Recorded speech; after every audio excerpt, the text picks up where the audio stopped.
Well, there is a lot happening across the nation when it comes to policing in America and also violent crime. Here to talk to us more about that is the former Detroit Police Chief, Ralph Godbee, who's also now the Chief of Staff at Triumph Church. I still call you Chief from time to time.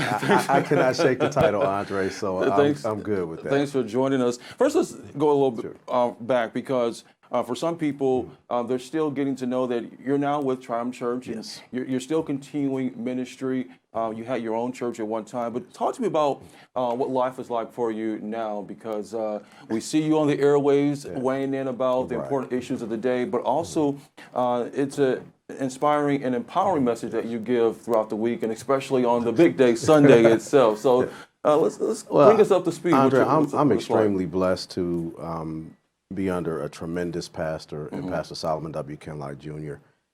He just is such a visionary, and his people-centric approach towards ministry is just something that resonates with me. Because, you know, a lot of people ask, well, you know, you went from police work to ministry, but police work in its essence, it really is a ministry. It's a service type of thing. If you do it the right way, it's about service. So for me, it's been a natural transition, and Pastor Ken Locke has just been a tremendous mentor, friend, comrade, and to watch what he's been able to do throughout the pandemic, when other churches have been closing down and, you know, struggling to figure out how they're going to make ends meet. He engaged that much more, feeding the community. He was the one that really was the spark towards the corporate community coming on board to start offering laptops and hotspots. Pastor Ken Locke went to the church and said, look, we've got to help bridge the digital divide. All these things are closing, but our children don't have the same advantages as other children. And I mean, just solicited, and the church stepped up big with $1 million of laptops and hotspots. And he doesn't wait to see who's going to do anything else. He is very, very deliberate and intentional in telling us that our theology ought to impact our sociology. So if your theology does not translate into helping the very community that you service, it really is not a meaningful ministry. So to serve as Chief of Staff and to, you know, be front and center with Pastor Ken Locke and First Lady Ken Locke and the Triumph leadership team, and really leading that effort. And it is just, and that's not the Sunday morning stuff. I mean, the service is expiring. The type of well, I want to get into the service because, and first our condolences go out to Pastor Ken Locke's mother, who recently passed. But over the COVID period, you guys also had a drive-in session for church. Now I'm like, you got a big parking lot, and people tune in through their car radio, through the car, just like if you were to go to the Fort Wyoming. We have an FM frequency. You tune into the FM. I think everyone has been creative during this period, right? Yeah, so it's, you know, but his innovation, his tenacity, his drive to make sure that at the end of the day, regardless of what obstacles come up, the church has an obligation. And he takes that extremely seriously. And, you know, what you see is what you get with Pastor Ken Locke. He's the same in front of the camera, on the stage, behind the camera. It's the same drive and focus. And it's refreshing. It really is, to see a pastor that really is that focused on people. I had an opportunity to attend a couple of times, and I tell you, each and every time, it's definitely programmed to a degree. But I think you would say it's people focused, because it definitely starts on time, and it sort of, you know, it gets you in and out. You get the message. You know, we're very, very much sticklers for starting on time and ending when we say we're going to end. And there's a purpose behind that. We compete with so many different things now, from keeping people's attention. When I was growing up, Andre, and going to church on Sunday, there was nothing but church. You had Channel 2, Channel 4, Channel 7, and 2 UHF channels.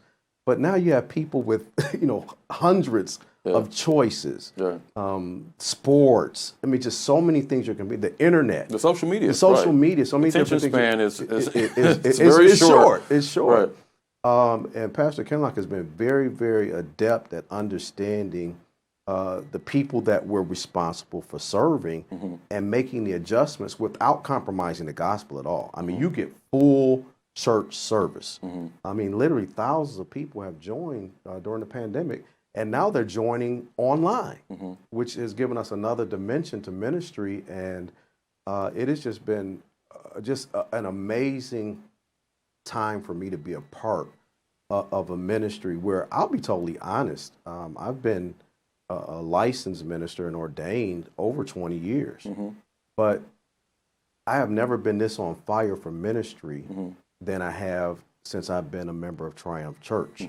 And people wonder what's the secret sauce. It's people, and making people the priority. It's not pulpit centered. You don't have a egomaniac who's the pastor who wants all the attention on him.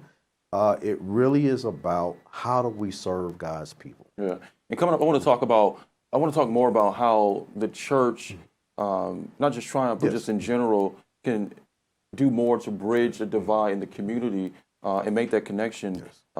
Because there's a lot that's happening on the forefront, all across this nation, rather, in our communities where violent crime is surging. There is a divide or a distant relationship in some communities as it relates to the Black community and the police. Yes, so let's talk a little bit about that, because you've been outspoken, and certainly you have, because you have some perspective and expertise as being the former police chief here in Detroit some time ago. Efforts to defund police departments. We've heard that rhetoric for quite some time, especially over the past year, given the death of George Floyd. Where do you stand on it? Because you've been very public about defunding the police. I actually hear your words. Police departments need to be dismantled and start all over. And I want to get into that more in just a moment. But what do you mean by that? Well, everything is about context. And unfortunately, the ultra-conservatives have taken hold of the defund portion without the context of what the people are talking about. If you look at the history of policing, policing started with slave patrols. The first organized police departments in the United States of America were slave patrols. And ostensibly, their function was to control Black and brown people through fear, violence, and intimidation. That is the fundamental basis by which policing started in America.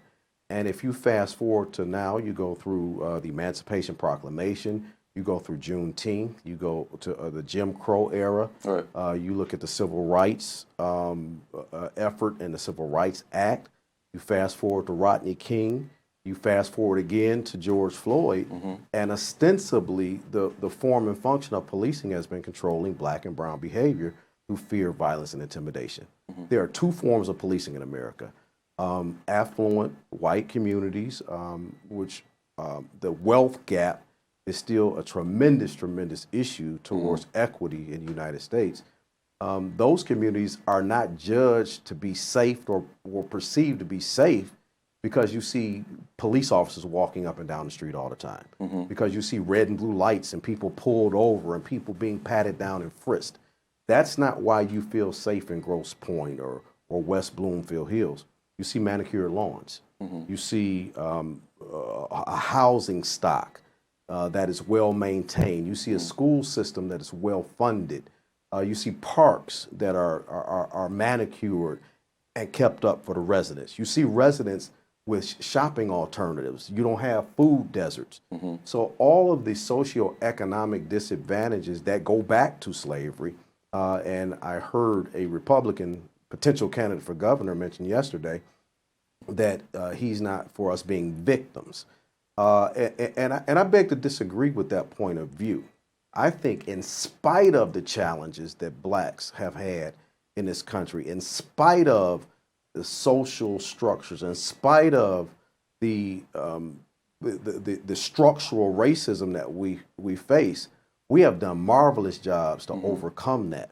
Some have done better than others, but that's not an excuse to call everybody else that we're falling prey to being victims. Well, I want to get into that in just a moment, and I know you're talking about former Detroit Police Chief James Craig. I didn't say any names. But we'll let the record reflect, and we'll get to James Craig in just a moment. But because you made some public comments over the airwaves, and even when I spoke with you a few weeks back, you talked about dismantling police. I know you talk about also looking at things in bigger context. But your words recently on MSNBC were to defund, deconstruct, and rebuild it from scratch. Yes. When people hear defund and dismantle the police department, they take away their own perspective for what that really means. So, you know, you can have someone who perhaps just chanted Black Lives Matter last week, but then when they're really in an emergency and they need help, they call 911. Absolutely. Is the operator going to tell them, well, this police department has been dismantled? What does that mean? And I think that's where we dumb down the conversation. Not you. I know you're reflecting what the conversation is, but it's not a principle that has not been tried. Camden, New Jersey, under a very innovative chief, Scott Thompson, early in the 2000s to close to 2010, they were a police department that was so structurally dysfunctional, so corrupt, that they physically defunded that police department. They were able to avoid police unions. They were able to avoid some very onerous contracts, and then reconstitute a police department that was reflective of the community that it served. Started with a different fundamental foundation. I think last year, Camden, New Jersey had 0 police officer involved fatality shootings in their community. That's a remarkable leap from where they were. So when we talk about defunding, it's not from the standpoint of we don't need police. No sane, rational person says we don't need police. Well, now there are people that argue that. Well, that's not my position. And I think that it's important for you to make that clarity, because there are profound liberal or people in the public sphere.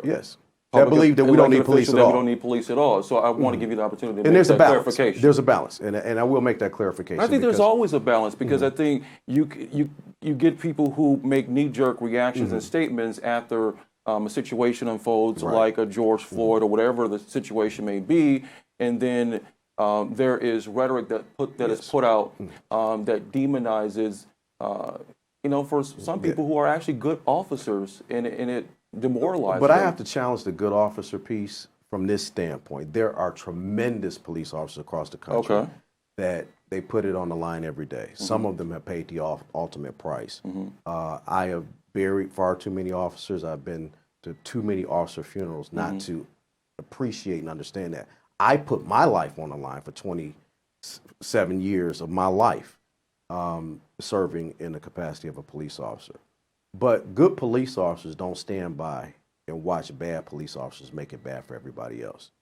And there's a part of the culture that we've got to shake loose of, that this thin blue line. We saw it crack in the George Floyd trial. I digress. The Derek Chauvin trial. George Floyd was the victim, where you saw police officers say, "This is not what we do. This is not what we're trained for." But that is not the norm. That's an outlier. We've got to get to a point where that's the norm. In medicine, we don't expect a horrific surgeon that has violated every part of the Hippocratic Oath to be supported by other surgeons and band together to protect that surgeon. That's why the limited immunity piece is so important. Doctors have to be held accountable for their individual deliberations on how they handle a patient. They have malpractice insurance.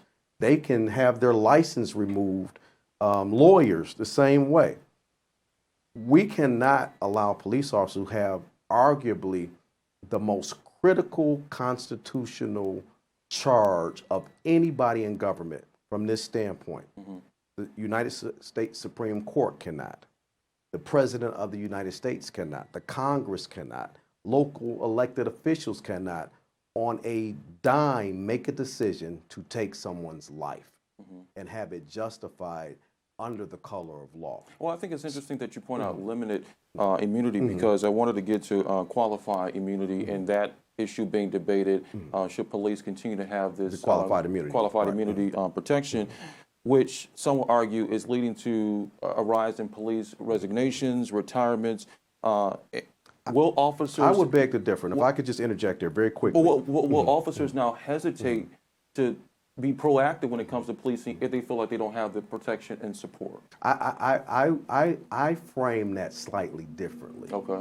If there are officers that feel like they cannot do their job without the ability to abuse the rights of black people and to take shortcuts and to take constitutional shortcuts, then yeah, a lot of people that come into law enforcement for the wrong reason, they don't want the job.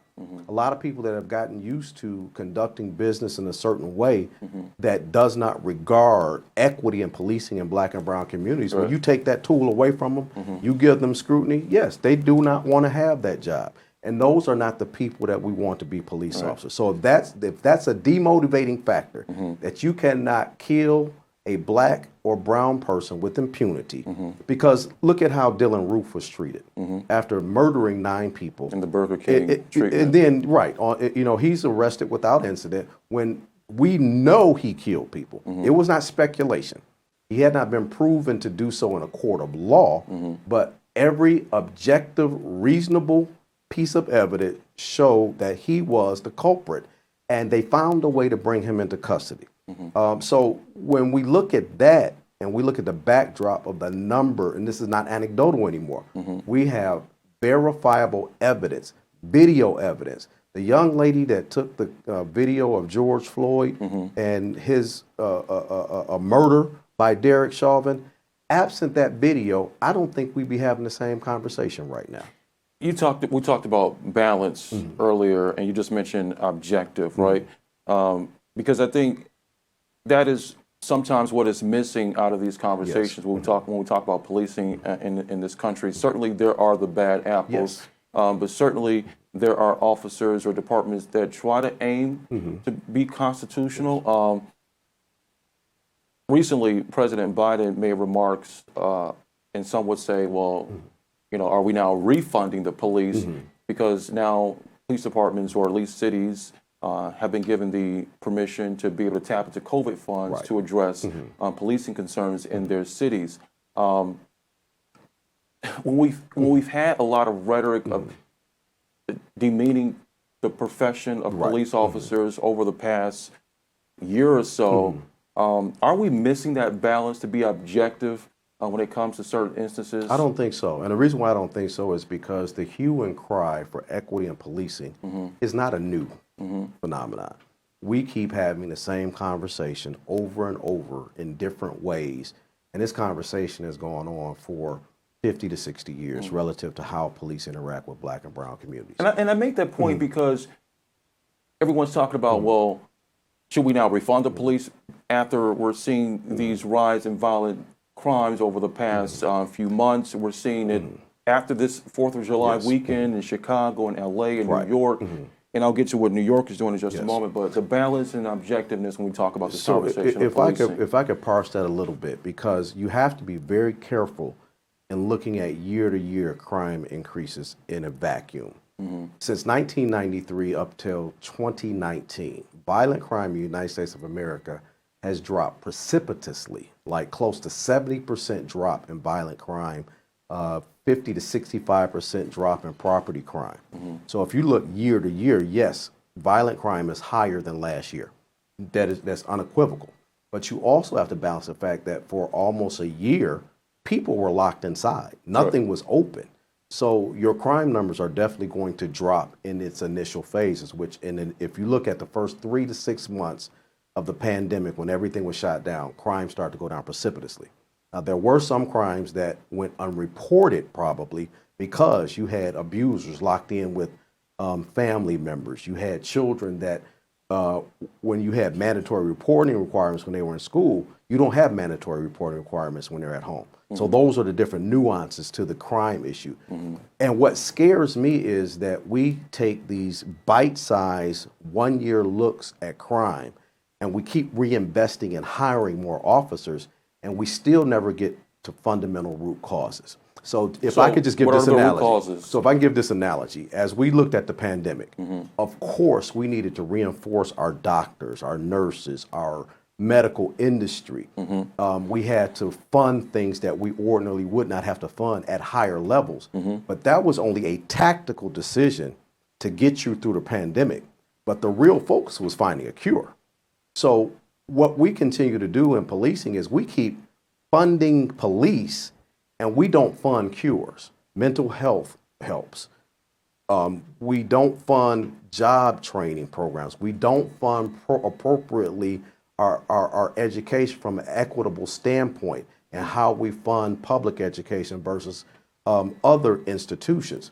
So if you don't start to balance the playing field there, and every time your only solution is put more money in the police departments, you're still not addressing root causes. Joanne Watson said this when I was chief of police, and she would tell me this at the table, former city council member. She said, Chief, the best crime prevention tool is a job. And if you look at it's still in the inner city of Detroit. I'm not talking about downtown. I'm not talking about this wonderful area we sit in right now, which is beautiful.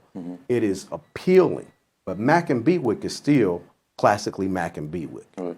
Linwood and Philadelphia, the problems on Linwood and Philadelphia are still the same. Joy Road. I mean, you can go through a number of different neighborhoods in Detroit, and structurally, the things that have been disadvantaged to black and brown people still have not been addressed in a meaningful way. And that hasn't been addressed by Democrats or Republicans, to be completely honest. So so when you talk about defunding, it really is a reallocation. What do you do on the front end to make sure that you don't need as many police on the back end? So you have to come at it two ways. Tactically, yes, you've got to fund enforcement because it's going to take a strategic plan, a black urban agenda that deals with some of the structural issues that blacks have towards getting equity in communities. If you don't deal with those, you're just going through a cycle all over again. But can't you just do the same? Can you do both at the same time? Yes, you can. And I but think it has to be done with intentionality. But I think that's the point that's missing because it's you're doing one without the other, or you have to go without law enforcement to be able to support the proactive things in the front end.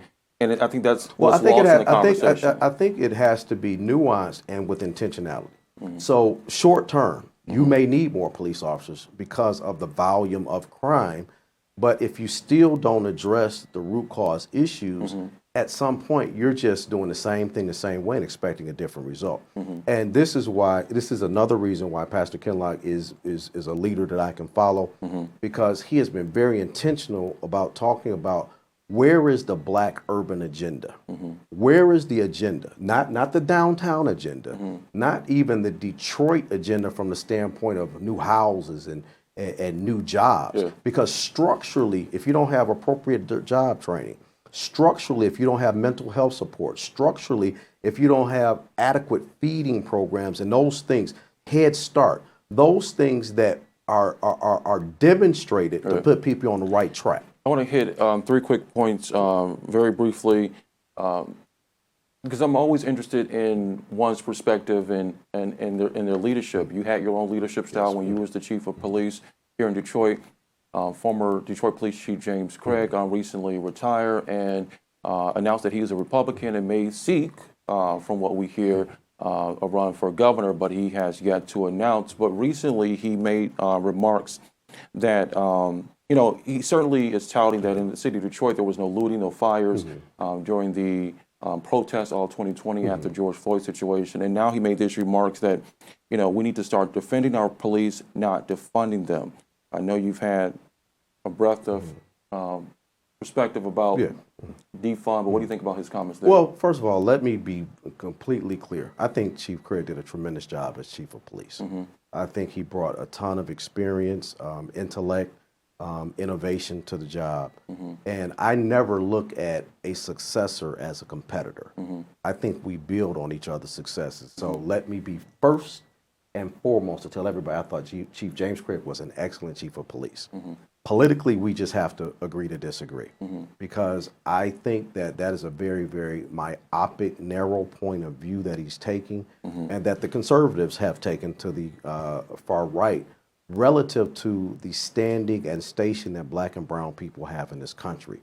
And, Dr. Martin Luther King said it is a cruel thing to tell somebody to pull themselves up by their own bootstraps when you haven't supplied them with boots. And I'm paraphrasing. And ostensibly, that's what we're hearing in the rhetoric of the Republican Party, that the opportunity is there, go get it. And if you look at the wealth gap, a white family has 10 times the average wealth of a black family. And social demographers and economists have said that if we stay in this vein that we're in, it would take hundreds of years for black and brown people to make up that gap. If you look at Tulsa, Oklahoma, and the wealth that they were robbed of generationally that has not been made up for, no fault of their own. Because again, you say, hey, do for yourself. We did for ourselves.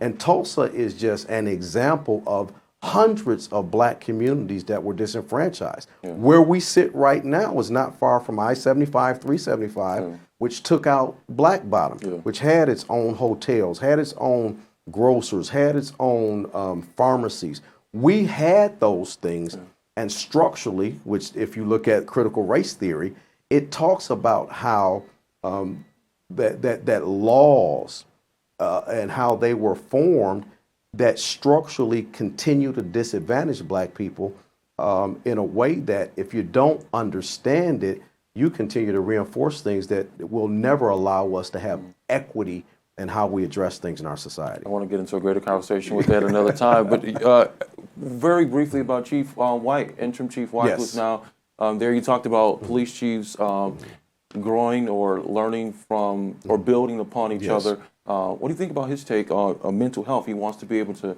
service and support officers in that route, focusing more on mental health and his background in mental health. What do you think? I think, first of all, let me say I applaud Mayor Duggan's selection of Chief White as the interim chief. Chief White is an extremely competent professional.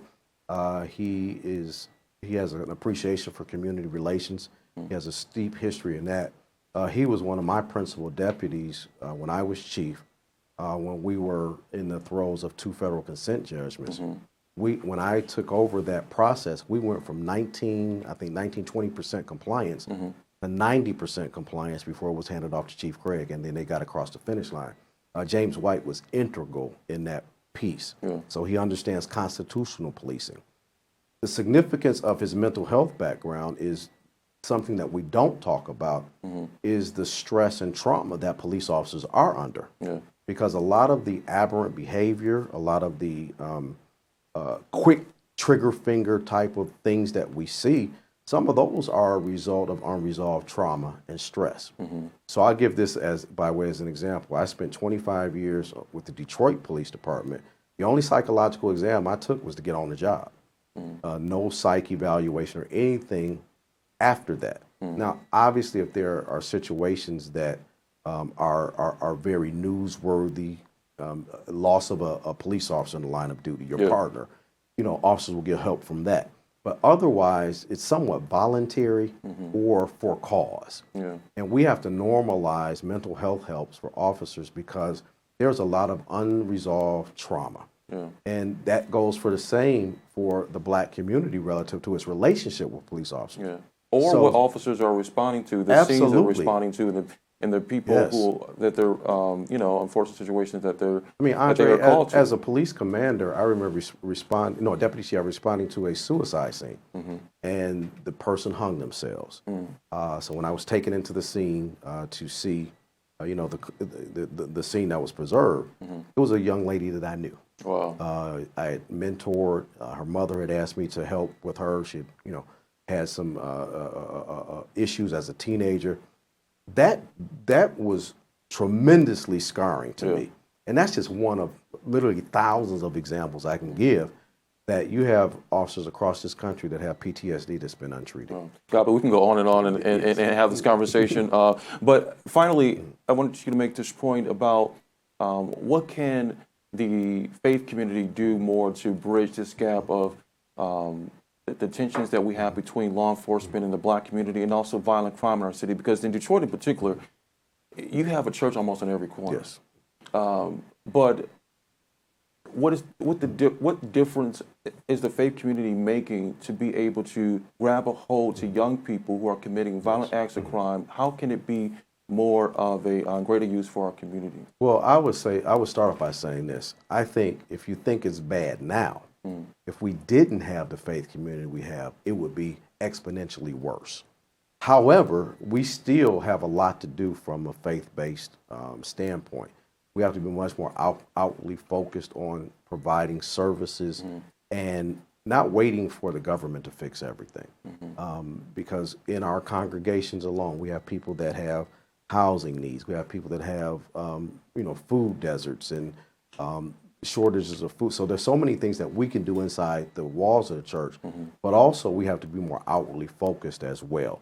And we really have to roll up our sleeves and get engaged with our communities. Yeah. I think COVID taught us that. COVID taught us that, absolutely. No, because we couldn't physically do it inside the building. Right. And surreptitiously, I think the global church, it forced us to really be the church that we espouse to be on Sunday mornings. We had to be it on Monday, Tuesday, Wednesday, Thursday, Friday, and Saturday, which is the Triumph model. But I think all of us collectively had to do the same thing.